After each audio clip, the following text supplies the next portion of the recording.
وأحسن منك لم تر قط عيني، وأجمل منك لم تلد النساء. خلقت مبرأ من كل عيب، كأنك خلقت كما تشاء.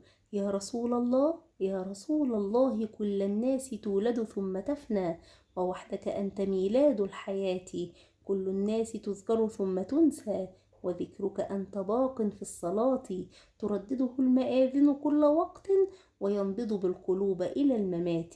صلوا على الحبيب المصطفى وسلموا تسليما. كل سنة وانتم طيبين يا جماعة، بمناسبة المولد النبوي الشريف أعاده الله على الأمة الإسلامية بالخير يا رب. طبعا كلنا متعودين في المولد النبوي الشريف نبل شربات بالموز، فالنهاردة جات لي فكرة إن أعمل مهلبية شربات الورد. حاجة كده في منتهى الجمال والطعامة واللذاذة، لمجرد الكلام عنها متشوقة إن أدوقها. تعالوا معانا نشوف الطريقة. معانا لتر لبن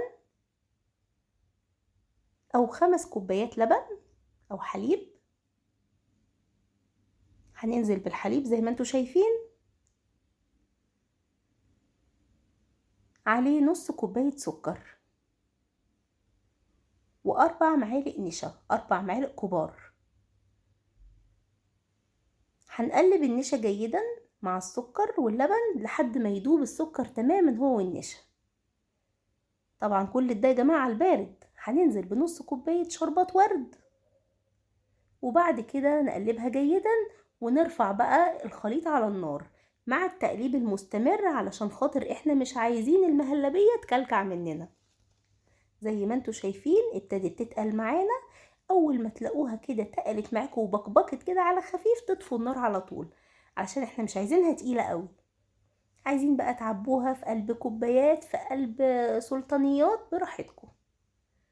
بصوا يا جماعة القوام بتاعها في منتهى الجمال. طبعا للتزيين زي ما انتوا عايزين، زينوا بجوزة هند، مكسرات، كريم جانتيه اللي تحبوه. ويا جماعة وبعد كده طبعا هندخلها التلاجة عشان تسقع كده بقى وتبقى في منتهى الجمال. وطبعا مش هننسى بقى شربات الورد بالموز. هننزل بكوباية شربات، عليها كوباية سكر،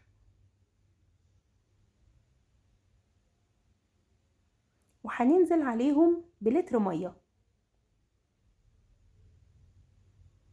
طبعا يا جماعة يعني عمايل الشربات سهلة جدا.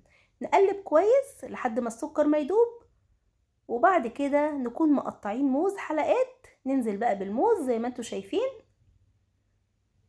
واهم حاجة ما تجيبوش موز يكون مستوي قوي، لا عايزينه ماسك شوية عشان يدي كمان شكل جمالي، حاجة كده تسر الناظرين. بصوا يا جماعة بسم الله ما شاء الله، يعني المهلبية حاجة كده في منتهى الجمال والبساطة، سريعة جدا وطعمها حلو قوي. يا سلام بقى وهي متلجة كأنها ايس كريم، قوام ناعم وكريمي، لان طبعا اللبن كامل الدسم. ويا ريت ما تنسوناش باللايك والاشتراك، وطبعا تعليقاتكم تهمنا جدا.